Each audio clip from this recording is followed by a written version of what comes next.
Guys बड़ा आज हम स्टार्ट करने जा रहे हैं पीरियोडिक टेबल चैप्टर।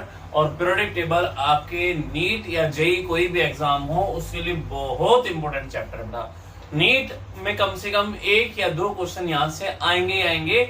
और देखो बड़ा जो अभी रीनीट होने वाला है उसके लिए भी बहुत इंपॉर्टेंट है। नीट 2026 में भी यहाँ से क्वेश्चन आए थे और आगे भी आएंगे। बेटा जो पीरियोडिक टेबल चैप्टर है बेटा उसमें सबसे पहले जहां जहां से क्वेश्चन आ सकते हैं वो टॉपिक मैं आपको करा देता हूँ। सबसे पहले इंपॉर्टेंट टॉपिक है साइज।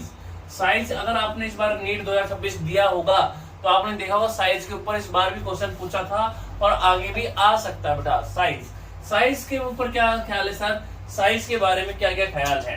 पहली बात तो याद रखना बेटा लेफ्ट टू राइट। पहली बात तो साइज के बारे में हम बात करें बेटा left to right, left to right, left to right. Periodic table में लेफ्ट टू राइट जो बेटा जेड इफेक्ट जो होता है ना बेटा, जेड इफेक्ट इंक्रीज होता जाता है। जेड इफेक्ट इंक्रीज होने का मतलब जो न्यूक्लियस होता है वो आउटर मोस्ट सेल के इलेक्ट्रॉन को अपनी तरफ अट्रैक्ट करने की पावर बढ़ती जाती है। बेटा जेड इफेक्ट इंक्रीज होता जाता है जिससे साइज जो है ना बेटा साइज डिक्रीज होती जाती है। याद रखना पहला पॉइंट तो लेफ्ट राइट से जेड इफेक्ट बढ़ेगा और साइज क्या होगी? डिक्रीज होगी। और दूसरा बेटा top to bottom, top to bottom, बेटा टॉप टू बॉटम क्या होता है बताइए? बताइए आप लोग भी पढ़े हुए हैं तो है। टॉप टू बॉटम क्या होता है? टॉप टू बॉटम जो होता है सेल नंबर, बेटा सेल नंबर इंक्रीज होता है जिससे साइज क्या होती है बेटा? इंक्रीज होती है। पहले तो नॉर्मली में ये याद रखना कि बेटा जैसे जैसे आप लेफ्ट राइट जाते हैं तो साइज डिक्रीज होती है और top to bottom size increase होती है। सर कैसे क्या क्या बोलना चाह रहे थे बेटा? अभी मैं आपको क्वेश्चन भी कराऊंगा नीट 2026 का बेटा। जैसे कि अगर आपसे बोल जाए बैक नॉफ, बैक नॉफ तो बड़ा हमने देखा लेफ्ट टू राइट है बेटा, लेफ्ट टू राइट साइज क्या होगी? डिक्रीज। डिक्रीज का मतलब बेटा ऐसे, ठीक है। और top to bottom size increase होती है। टॉप टू बॉटम साइज का मतलब जैसे हम ये लिखे बेटा हलीना करे रब से फरियाद तो बेटा top to bottom size increase होती है। याद रखना top to bottom size increase होती है और left to right size decrease होती है। ये तो बड़ा ये तो होता है left to right size decrease होगी, top to bottom size increase होगी न्यूट्रल एटम में। लेकिन अगर चार्ज आ जाए तो, चार्ज आ जाए तो कैसे दिखते हैं बेटा? चार्ज वाले में कैसे दिखते हैं बेटा? चार्ज वाले के अंदर हमको बेटा देखना पड़ता है जेड बाई ई रेशियो।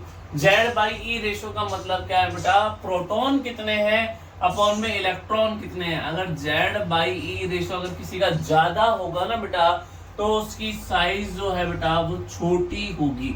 आपको कोई क्वेश्चन गलत नहीं होगा, आप जेड बाई ई रेशियो देख लिया करें। सर कैसे कैसे कैसे कैसे बताइए ना देखिए बेटा जैसे कि अगर आपसे बोला जाए बेटा N3 माइनस और एक है बेटा O2 माइनस और एक है बेटा F माइनस। देखो इसमें जेड कितने होते हैं बेटा? इसमें जेड की वैल्यू पता है नाइट्रोजन में कौन से नंबर पे होती है बेटा? जेड आता है 7वें नंबर पे इसमें, ठीक है। और ई जो आता है बेटा इलेक्ट्रॉन, अगर कितने इलेक्ट्रॉन होंगे बताओ? पता होगा ना, 3 माइनस आए तो जुड़ जाएंगे बेटा, इसमें होगा 10। इसमें जेड कितना होता है बेटा? ये इसमें जेड होता है बेटा 8 और इलेक्ट्रॉन कितने होंगे बेटा? वही 10। और इसमें जेड कितना होगा बेटा? जेड होगा 9 और इलेक्ट्रॉन कितने होंगे बेटा? वही 10। अब क्या करेंगे? जेड बाई ई रेशियो अगर हम देखेंगे बेटा, जेड बाई ई रेशियो देखेंगे तो इसका आएगा बेटा 0.7, इसका आएगा 0.8 और इसका आएगा 0.9। अब मैंने क्या बोला? जेड बाई ई रेशियो जिसका ज्यादा उसकी साइज कम। अरे भाई साहब जेड बाई ई रेशियो जिसका ज्यादा है तो इसकी साइज क्या होगी? कम। और जेड बाई ई रेशियो जिसका कम उसकी साइज ज्यादा। इसलिए बेटा N3 minus O2 minus F minus. समझ में आया? तो बेटा इसलिए N3 माइनस की साइज ज्यादा होती है, फिर O2 माइनस, फिर F माइनस। तो हम ये भी सोच सकते हैं क्या सर, अगर मान लो जेड बाई ई रेशियो नहीं निकालना तो हम ये ऐसे भी तो बोल सकते हैं ना बेटा? कैसे बोल सकते हैं? एक चीज आप ये भी तो बोल सकते हो sir, Z by E ratio ना निकाल के हम ये भी तो बोल सकते हैं sir, Z by E ratio ना निकाले तो आयसा इलेक्ट्रॉनिक स्पीसीज में बेटा आयसा नहीं सर, आयसो इलेक्ट्रॉनिक स्पीसीज में बेटा, आयसो इलेक्ट्रॉनिक स्पीसीज में नेगेटिव चार्ज बेटा, नेगेटिव चार्ज जैसे जैसे बढ़ेगा, नेगेटिव चार्ज का मतलब क्या हुआ? इलेक्ट्रॉन की वैल्यू बढ़ेगी ना भैया। नेगेटिव चार्ज जैसे जैसे बढ़ेगा साइज वैसे वैसे बढ़ेगी। बोल सकते हैं क्या? बिल्कुल बोल सकते हैं सर। आइसो इलेक्ट्रॉनिक स्पीशीज में जैसे जैसे नेगेटिव चार्ज बढ़ेगा वैसे वैसे साइज बढ़ेगी। देखो साइज के ऊपर बेटा जो 2026 में क्वेश्चन आया था मैं आपको वो कराता हूँ, और आपके लिए मैं पूरा जितने भी टॉपिक इंपॉर्टेंट है सारा कराने वाला हूँ बेटा, सारे के सारे। देखो अभी नीट 2026 में जो क्वेश्चन आया था उसको अपन अभी पढ़ो इसको। देखो आपने करा होगा बेटा नीट 2026 का पेपर, क्या सही है या नहीं है। इसमें क्या बोला है बेटा, यहाँ पे आपको फोकस करना था the largest and the smallest, मतलब कि आपको बड़ी साइज बतानी है और छोटी साइज बतानी है किसकी होगी। आपको मैंने अभी बताया बेटा कि जिसका Z/E रेशियो ज्यादा उसकी साइज सबसे छोटी, और जिसका Z/E रेशियो कम उसकी साइज सबसे बड़ी। तो अब Z/E रेशियो से सारा आंसर आ जाएगा। देखो बेटा जैसे आलू बोला है, माजी बोला है, और उसके बाद में भैया आलू +3 बोला है, और बेटा माजी +2 बोला है। अगर आप इसमें Z/E रेशियो देखेंगे तो बेटा Z/E रेशियो इसमें Z है 13, और इलेक्ट्रॉन भी है बेटा 13, इसमें Z है 12, Z का मतलब प्रोटॉन, और इलेक्ट्रॉन कितने बोलो 12। Al+3 में बता सकते हो बेटा, Al+3 में Z की वैल्यू कितनी है 13 ही तो है, और प्रोटॉन कितने हैं सर, प्रोटॉन तो 13, और इलेक्ट्रॉन कितने होंगे बोलो बोलो बोलो भैया, इलेक्ट्रॉन कितने होंगे 10 और 10। ठीक है। और अगर हम ये देखेंगे बेटा Z/E रेशियो देखेंगे तो इसमें जो वैल्यू आएगी इसकी तो वैल्यू 1 आ जाएगी, इसकी वैल्यू 1 आ जाएगी, इसकी वैल्यू 1.3 आएगी, और इसकी वैल्यू 1.2 आएगी। और ये मैंने आपको बोला Z/E रेशियो जिसकी हाईएस्ट उसकी साइज क्या होगी बेटा, साइज कैसी होगी, वो स्मॉलेस्ट, स्मॉल सबसे, जिसकी Z/E रेशियो जिसकी सबसे ज्यादा उसकी साइज क्या होगी सबसे स्मॉल। Z/E रेशियो सबसे ज्यादा किसका है बेटा, इसका 1.3, तो यार ना सबसे स्मॉलेस्ट साइज तो इसकी होगी भैया। तो आपको क्या बोला था भैया के नाम से, इसमें स्मॉलेस्ट साइज माजी +2 की, छी यार छी नहीं, स्मॉलेस्ट साइज माजी +2 की नहीं, Al+3 की आनी चाहिए बेटा। और अगर आपसे लार्जेस्ट पूछ रहा है, अब लार्जेस्ट के लिए तो सर आपने बोला Z/E रेशियो कम होना चाहिए सर, और Z/E रेशियो तो सर इसका भी एक आ रहा है, इसका भी एक आ रहा है। अब कैसे करेंगे, तो बेटा हमने बताया था कि लेफ्ट टू राइट अगर Z/E रेशियो अगर कभी सेम आ जाता है तो आप ये देखना left to right size decrease होती है। तो बेटा जो माजी होती है ना हमारा, ये राइट में लेफ्ट में मिलती है और राइट में मिलता है एल्यूमिनियम, ऐसे जाते बेटा हमारा Mg, फिर यहाँ पे आता है बेटा एल्यूमिनियम। तो left to right size decrease हो रही है, मतलब Mg की बड़ी होगी बेटा। तो Mg जो होगा ना यहाँ पे लार्जेस्ट होगा बेटा, और जो Al+3 होगा वो स्मॉलेस्ट होगा। तो Z/E रेशियो अगर किसी का ज्यादा तो साइज स्मॉल, और Z/E अगर किसी की कम तो साइज ज्यादा। अगर Z/E रेशियो सेम आ जाए तो हम क्या करेंगे, left to right size decrease होगी और top to bottom size increase होगी। कभी क्वेश्चन गलत नहीं होगा। Z/E रेशियो का क्वेश्चन कराने जा रहा हूँ आपको बेटा, नीट 2014 में आया हुआ क्वेश्चन है, और इसमें क्या पूछा हुआ बेटा कि किसकी साइज बड़ी होगी। मैंने अभी आपको कराया था बेटा कि जिसका Z/E रेशियो ज्यादा उसकी साइज क्या होगी बेटा, स्मॉल होगी। या तो आप अब इन सबका बेटा Z/E रेशियो निकाल लो, लेकिन सर अब अगर हम सबका Z/E रेशियो निकालने जाएंगे तो टाइम ज्यादा लग जाएगा। तो इसके एक ट्रिक भी बताता हूँ, जिसके ऊपर पॉजिटिव चार्ज ज्यादा, अगर किसी के ऊपर पॉजिटिव चार्ज ज्यादा होगा ना बेटा तो उसकी बेटा साइज स्मॉल होगी। आप सीधा याद रखें ना, जिसके ऊपर पॉजिटिव चार्ज ज्यादा उसकी साइज सीधा स्मॉल होगी, और जिसके ऊपर नेगेटिव चार्ज ज्यादा तो बेटा उसकी साइज ज्यादा होगी बेटा। अगर हम कभी भी कोई भी अगर और ये जब लगाना है बेटा, ये लगानी है आइसो इलेक्ट्रॉनिक स्पीसीज में बेटा। ये कब लगानी है बेटा, आइसो इलेक्ट्रॉनिक स्पीसीज में। अगर कोई आइसो इलेक्ट्रॉनिक स्पीसीज है, आइसो इलेक्ट्रॉनिक मतलब सेम इलेक्ट्रॉन अगर किसी में प्रेजेंट है, तो जिसमें पॉजिटिव चार्ज ज्यादा तो साइज छोटी, और जिसमें नेगेटिव चार्ज ज्यादा तो साइज बड़ी। देखो बेटा अब इसमें ना सब में के नाम से आइसो इलेक्ट्रॉनिक स्पीसीज है, लेकिन नेगेटिव चार्ज ज्यादा था तो साइज बड़ी होती, लेकिन इसमें तो पॉजिटिव चार्ज ज्यादा है। और इसमें बेटा नेगेटिव बाद पॉजिटिव नहीं, नेगेटिव के बाद न्यूट्रल आता फिर पॉजिटिव, क्योंकि पॉजिटिव वाला तो साइज स्मॉलेस्ट होनी चाहिए थी बेटा। थर्ड वाले में देखेंगे बेटा, जिसमें इसमें नहीं सारे आइसो इलेक्ट्रॉनिक हैं, और आइसो इलेक्ट्रॉनिक में जिसमें नेगेटिव चार्ज ज्यादा उसकी साइज बड़ी। तो नेगेटिव चार्ज ज्यादा किसमें बेटा, इसमें। तो या तो आप अगर आपके पास टाइम है तो Z/E रेशियो निकाल लो, नहीं तो अगर आपके आइसो इलेक्ट्रॉनिक स्पीसीज दी है तो सीधा नेगेटिव चार्ज जिसमें ज्यादा उसकी साइज बड़ी, और जिसमें पॉजिटिव चार्ज ज्यादा उसकी साइज छोटी। ठीक है, समझ में आया। अभी हमने देखा एटॉमिक साइज, और एटॉमिक साइज के बाद में बेटा हम देखने जा रहे हैं आयोनाइजेशन एनर्जी। पहले तो ये बताइए आयोनाइजेशन एनर्जी होती क्या है सर।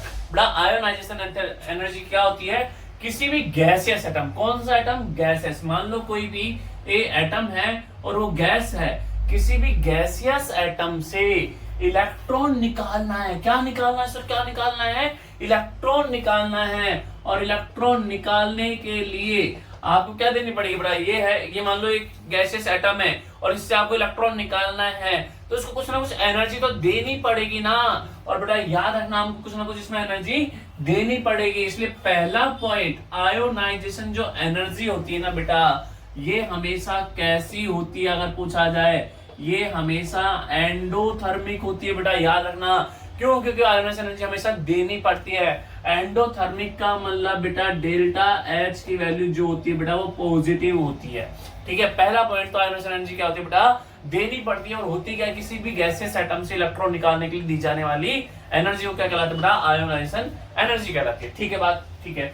अब ये सोचो बेटा, कोई भी एक छोटा एटम है और एक कोई बड़ा एटम है, किसमें से इलेक्ट्रॉन निकालना आसान होगा या किसमें ज्यादा एनर्जी देनी पड़ेगी, आप ये बताइए। एक ये पेन का ढक्कन है और एक ये पेन है, किसको आप आसानी से तोड़ सकते हो, पेन को आसानी से तोड़ सकते हैं ना, और ढक्कन को कह दो एनर्जी ज्यादा लगानी पड़ेगी तोड़ने के लिए। तो बेटा साइंटिस्ट ने भी देखा, जितना छोटा एटम होगा ना उसमें से इलेक्ट्रॉन निकालना उतना मुश्किल होगा। मतलब कि बेटा दूसरा पॉइंट, आयोनाइजेशन एनर्जी जो होती है वो इनवर्सली प्रोपोर्शनल होती है साइज के। क्यों सर, जितना छोटा एटम उसमें से इलेक्ट्रॉन निकालना उतना मुश्किल, मतलब जितना छोटा होगा आयोनाइजेशन एनर्जी उतनी ज्यादा लगेगी। अब सर साइज कैसे देखेंगे, साइज तो अभी मैंने बताया आपको, Z/E रेशो से देख सकते हो बेटा। या अब तीसरा मैं आप इसकी ट्रिक बताता हूं बेटा, आयोनाइजेशन एनर्जी जो होती है ना बेटा, तीसरा इनवर्सली प्रोपोर्शनल कर ले सेल नंबर के बेटा, सेल नंबर जिसका ज्यादा आयोनाइजेशन एनर्जी उसकी कम। सर क्यों बेटा, जिसका सेल नंबर ज्यादा उसकी साइज ज्यादा, और साइज ज्यादा तो आयोनाइजेशन एनर्जी कम। और बेटा जैसे कि अगर आपसे बात करी जाए लीना करी, आपसे बोल रहा है बेटा कि इसमें आयोनाइजेशन एनर्जी किसकी ज्यादा होगी, तो सेल देखिए। सर सेल कैसे देखेंगे बेटा, इसका होता है 2s1, इसका होता है 3s1, इसका होता है बेटा 4s1 बेटा। तो सेल जिसकी ज्यादा, ओहो, उसकी आयोनाइजेशन एनर्जी कम, जिसकी कम इसकी ज्यादा बेटा, इससे ऐसा आएगा। तो सेल से तो ऐसे देखेंगे। और चौथा पॉइंट बेटा जो मेन पॉइंट है, ये याद रखना, आयोनाइजेशन एनर्जी में जहां बच्चे कंफ्यूज होते हैं, आप लोग कंफ्यूज मत होना, बस ये याद रखना बेटा, साइज के इनवर्सली प्रोपोर्शनल तो होती है, मतलब कि ionisation energy left to right जो होती है बेटा क्या होगी, इंक्रीज होगी ना भैया। क्यों इंक्रीज होगी, क्योंकि लेफ्ट टू राइट जो होती है साइज डिक्रीज होती है। और लेकिन इसमें ये याद रखना कि जो P6 है उसकी ज्यादा होती है बेटा P5 से। क्या ज्यादा होती है, मैं इसको एक जगह और अच्छे से लिख के बताता हूँ बेटा, जो आप यार नोट करना भैया। पहली बात तो जो जनरली टीचर बताते हैं वो तो ये चीज है कि आयोनाइजेशन एनर्जी एंडोथर्मिक होती है, ionization energy inversely proportional size होती है, और ionization energy left to right बढ़ती जाती है और टॉप टू बॉटम घटती जाती है। ये तो सब टीचर्स बताते हैं। मैं आपको एक मेन चीज बताता हूँ जिससे आपका क्वेश्चन कभी गलत नहीं होगा बेटा। आइए देखो बेटा, मैं आपको एक और अच्छी चीज बताता हूँ जिससे आपका क्वेश्चन गलत होने के चांस बहुत कम हो जाएंगे, नहीं होंगे उससे क्वेश्चन गलत। तो बेटा याद रखना, पहला पॉइंट बेटा, आयोनाइजेशन एनर्जी जो मैंने आपको बताया, आयोनाइजेशन एनर्जी इनवर्सली प्रोपोर्शनल कर दिया करो सेल नंबर के, किसके, सेल नंबर के। और दूसरा याद रखना बेटा, ionization energy left to right जो होती है बेटा इंक्रीज होती है। और ये हमेशा नहीं होगी, मोस्टली होगी बेटा, mostly left to right increase होती है, लेकिन कुछ कुछ जगह डिक्रीज भी होती है। सर कैसे बेटा, जहां स्टेबल कॉन्फ़िगरेशन, देखो अगर ये मान लो अगर कोई चीज स्टेबल है तो उसको तोड़ना ज्यादा मुश्किल होगा या आसान होगा, कोई चीज जितना स्ट्रॉन्ग है ना बेटा उसको तोड़ना मुश्किल होगा। इसलिए याद रखना तीसरा पॉइंट, आयोनाइजेशन एनर्जी बेटा उसकी ज्यादा होगी जिसका स्टेबल कॉन्फ़िगरेशन होगा। स्टेबल क्या होगा, कॉन्फ़िगरेशन। सर कॉन्फ़िगरेशन कैसे देखते हैं, देखो बेटा जैसा P6 है, P3 है या S2 है, इनकी ज्यादा होती है। सर किससे, पड़ोसी वाले से। सर पड़ोसी बोले तो जैसे P6 की ज्यादा होगी P5 से, P6 और P5 में कंपेयर कर लेना P6 की हमेशा ज्यादा होगी। और अगर हम P3 और P4 में कंपेयर करें तो बेटा याद रखना P3 की हमेशा ज्यादा होती है। और बेटा अगर हम H2 और P1 की बात करें तो H2 की ज्यादा होती है। P6 P3 H2 बेटा ये ज्यादा स्टेबल होते हैं। क्यों सर? क्योंकि P6 फुल फिल्ड है, P3 हाफ फिल्ड है, H2 फुल फिल्ड है। ये सभी लोग ज्यादा स्टेबल होते हैं। सर क्या मतलब है इसका? एग्जाम्पल के लिए देखिए, जैसे बड़ा आपसे पूछ ले नियोन और फ्लोरीन में से किसके आयोनाइजेशन एंथैल्पी ज्यादा होगी? बड़ा नियोन और फ्लोरीन में से बेटा नियोन की ज्यादा होगी। क्यों सर? क्योंकि बेटा इसका कॉन्फ़िगरेशन P6 है, उसका P5 है। अगर आपसे पूछ ले बेटा नाइट्रोजन और ऑक्सीजन में किसका ज्यादा होगा, तो बेटा नाइट्रोजन का P3 है, ऑक्सीजन का P4 है, नाइट्रोजन का ज्यादा होगा। अगर आपसे पूछ ले बेरिलियम और बोरोन में किसका ज्यादा होगा, तो बेरिलियम का बेटा H2 है, इसका P1 है, इसका ज्यादा होगा। तो याद रखना cell number, left to right और स्टेबल कॉन्फ़िगरेशन, ये तीन चीज चेक कर लेना, आपका आंसर कभी गलत नहीं होने वाला बेटा। देखो मैं आपको और क्वेश्चंस कराता हूं, जैसे कि बेटा और क्वेश्चन कराते हैं हम आपको।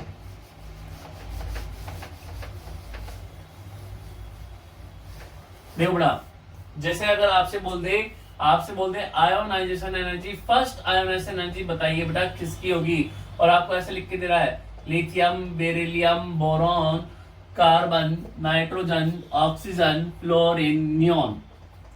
आपसे क्या बोल रहा है बेटा? आपसे क्या बोल रहा है? आपसे बोल रहा है आयोनाइजेशन एनर्जी कौन सी बताइए, फर्स्ट बताइए, फर्स्ट। अब हमने देखा अरे यार ये तो लेफ्ट टू राइट जा रहा है, लेफ्ट राइट तो आयोनाइजेशन एनर्जी इंक्रीज होनी चाहिए सर ने बोला था, लेकिन मैंने एक चीज और बोला, लेफ्ट राइट इंक्रीज होगी, लेकिन कुछ कुछ जगह याद रखना, आप पहले कॉन्फ़िगरेशन लिख लिया करो सर। कॉन्फ़िगरेशन लिखोगे तो कभी गलत नहीं होगा। जैसे इसका होता है बेटा S1 2S1 2S2, इसका होता है बेटा 2P1, इसका 2P2, इसका बोलो 2P3, इसका 2P4, इसका 2P5, इसका 2P6। ठीक है बेटा, अगर आप कॉन्फ़िगरेशन लिख लेंगे तो कभी आपका क्वेश्चन गलत नहीं होगा। अब मैंने आपको क्या बताया ये बताइए, तो P5 और P6 में किसके ज्यादा होती है? बोलो बोलो बोलो, P5 और P6 में किसका ज्यादा होगा? P6 का ज्यादा होगा। किससे? P5 से, मतलब ठीक है। उसके बाद मैंने क्या बोला, P3 और P4 में किसका ज्यादा होता है? P3 P4 में बोलो किसका ज्यादा बताया था मैंने? P3 का ज्यादा बताया था ना, बोला था ना। तो इसलिए बेटा नाइट्रोजन आएगा, उसके बाद में ऑक्सीजन आएगा। अब ये P1 P2 में तो कोई कंपैरिजन बताया नहीं है, तो ये तो लेफ्ट राइट बढ़ेगा बेटा, तो कार्बन आएगा। लेकिन H2 और P1 में भैया, H2 P1 में बताया था ना मैंने, H2 का ज्यादा होता है, मतलब बेरिलियम का ज्यादा होगा, फिर बोरॉन का, और लास्ट में आएगा भैया हमारा लिथियम। समझ में आया या नहीं आया बेटा? आयोनाइजेशन एनर्जी फर्स्ट का मतलब बेटा आप पहला इलेक्ट्रॉन निकालना है, उसके लिए कॉन्फ़िगरेशन चेक करना है, P6 P5 P5। ठीक है, समझ में आया?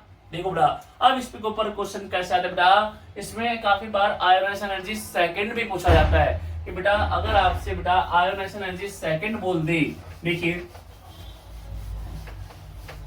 अगर आयोनाइजेशन एनर्जी सेकंड बोल दे बेटा, आयोनाइजेशन एनर्जी सेकंड निकालिए, और किसके लिए बेटा? Lithium, beryllium, boron, carbon, nitrogen, oxygen, fluorine, neon.